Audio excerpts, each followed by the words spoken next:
रायबरेली से एक बड़ा अपडेट आप तक पहुंचा दे। भारतीय जनता पार्टी की नेता राधिका खेड़ा के भूपेश बघेल पर संगीन आरोप लगे हैं। देश के सबसे भ्रष्ट आदमी संभाल रहे हैं राहुल की कमान, ये राधिका खेड़ा ने कहा है। कोल घोटाला महादेव से उगाही कर उन्होंने पैसा कमाया है, ये आरोप लगाया है राधिका खेड़ा ने। और ये भी कहा कि प्रियंका ने साजिश के तहत अपने खास बघेल को यहां बुलाया है ताकि राहुल को हरवा सके। जो खुद नहीं जीते वो क्या जिताएंगे दूसरों को। राहुल को रायबरेली से उतारने से नाराज है प्रियंका, ये राधिका खेड़ा ने कहा है। क्या कहा सुने आप भी।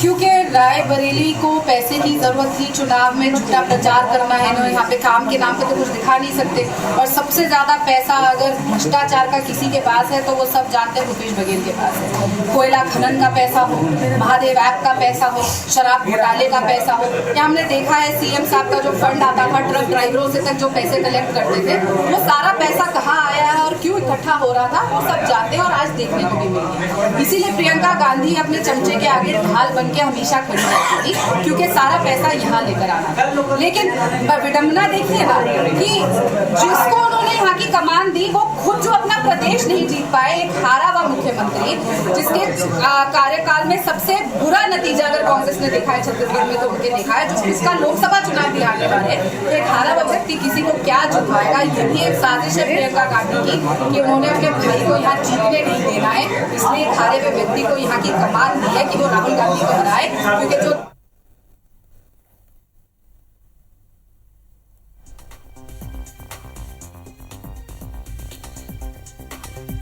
हमारे सहयोगी राजेश राज इस वक्त हमारे साथ फोन लाइन पर जुड़े हुए हैं। राजेश, हाल ही में वो भारतीय कांग्रेस पार्टी में थे, जिस तरह का विवाद सामने आया था राजीव भवन में, और तब तक वो कांग्रेस पार्टी का पक्ष रखती थी, और अब जब भारतीय जनता पार्टी में गई हैं तो बड़ी गंभीर आरोप अब कांग्रेस पार्टी पर ही लगा रही हैं। और न सिर्फ आरोप लगा रही हैं बल्कि गांधी परिवार में ही विच्छेद होने का जिक्र वो कर रही हैं। देखिए, बिल्कुल राधिका खेड़ा बहुत सालों तक कांग्रेस की प्रवक्ता रही, राष्ट्रीय प्रवक्ता रही, कोऑर्डिनेटर रही।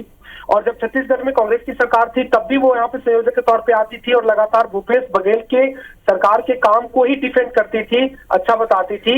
लेकिन उस बीच में आप सबको याद है, कुछ दिन पहले की बात है, रायपुर के राजीव भवन में वो विवाद हुआ और यहाँ के मीडिया विभाग में वो विवाद के बाद में जब वो पार्टी पे आरोप लगाए तो उनके निशाने पे सबसे पहले भूपेश बघेल ही आए। कका को लेकर के ही उन्होंने संबोधित किया कि आप किसी की मुंह में एक लड़की, एक महिला के चरित्र, उसके इज्जत की रक्षा नहीं कर रहे हैं, उस पर जो लांछन लगाए गए उस पर कोई कार्रवाई नहीं कर रहे हैं। और थोड़ी देर के बाद वो पार्टी से अलग हो गई, बीजेपी ज्वाइन की, और बीजेपी ज्वाइन करने के बाद वो लगातार बहुत मुखर होकर के हमला बोल रही है पार्टी पर, और खास करके भूपेश बघेल को निशाने पे ले रही है। कुछ दिन पहले आपको याद होगा कि भूपेश बघेल ने जिक्र किया था कि महिला अगर कांग्रेस की सरकार बनती है तो महिलाओं को सम्मान दिया जाएगा, उनको 1 लाख रुपए दिए जाएंगे जैसे कि घोषणा पत्र है। तब भी उन्होंने ट्वीट करके किया था, एक दिन पहले की बात है, कि आपने अपनी घोषणा पत्र के वादे तो पूरे नहीं किए।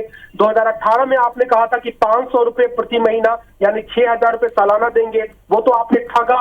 और महिला का सम्मान कैसे करते हैं वो तो मैं एग्जांपल हूँ, मेरे साथ दुर्व्यवहार हुआ आपकी बिल्कुल, ये वही राधिका खेड़ा है राजेश, जो जब कांग्रेस पार्टी में थी तब कई सारे बिंदुओं पर कांग्रेस को डिफेंड करती थी, लेकिन जैसे ही वो विवाद हुआ राजीव भवन वाला और फिर वो बीजेपी में गई तो उनके सुर बदल गए हैं और गंभीर आरोप इस वक्त गांधी परिवार पर लगाए हैं। आप बने रहिए राजेश। लेकिन वर्णित गुप्ता हमारे सहयोगी लखनऊ से इस वक्त हमारे साथ फोन लाइन पर जुड़े हुए हैं,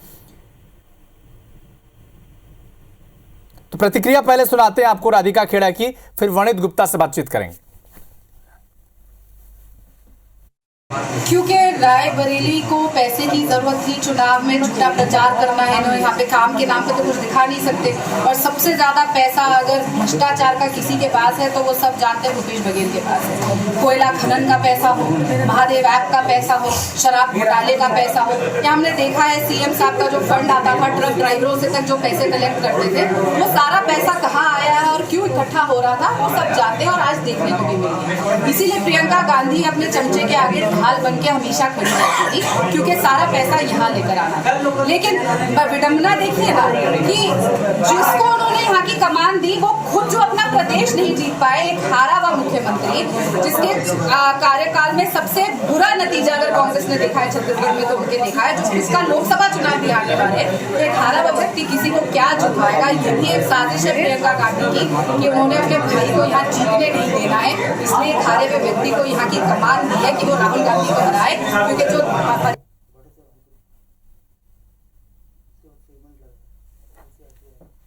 वर्णित गुप्ता हमारे सहयोगी लखनऊ से सीधे इस वक्त हमारे साथ फोन लाइन पर जुड़े हुए हैं।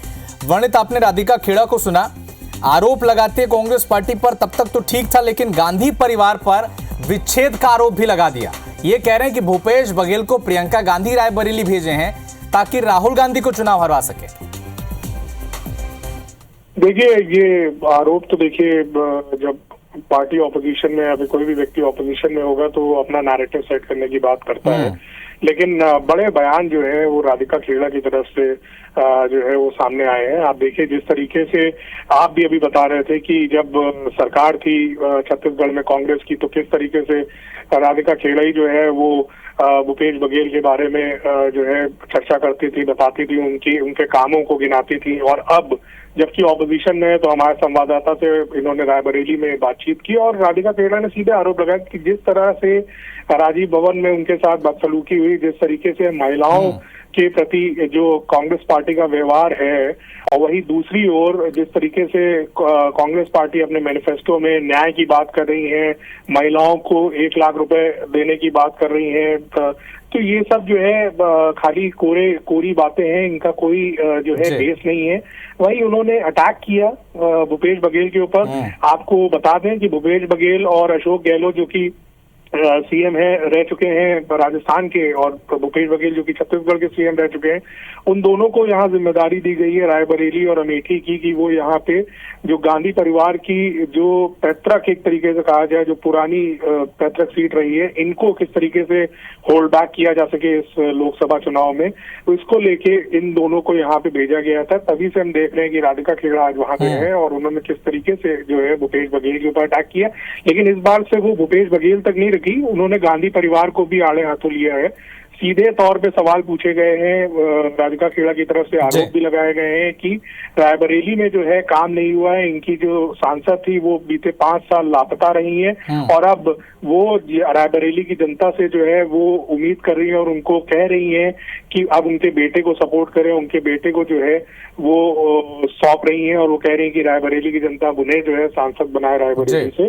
तो ये इस झांसे में जो है रायबरेली की जनता नहीं आएगी, ऐसा राधिका खेड़ा का कहना है। अब ये देखना होगा कि इसके ऊपर कांग्रेस किस तरीके से रिएक्ट बिल्कुल करता है। ये बड़ा दिलचस्प होगा देखना वर्णित की इस पर कांग्रेस कैसे रिएक्ट करती है, क्योंकि रायपुर के राजीव भवन से जो विवाद शुरू हुआ था वो अब रायबरेली जा पहुंचा है और विवाद इस तलक जा पहुंचा है कि गांधी परिवार के विच्छेद का दावा अब राधिका खेड़ा कर रही है। वर्णित गुप्ता लखनऊ से हमारे साथ जुड़े थे, आपका बहुत बहुत शुक्रिया। राजेश राज रायपुर से इस खबर पर अपडेट दे रहे थे। आप दोनों का बहुत बहुत शुक्रिया इस खबर पर हमारे साथ जुड़ने के लिए।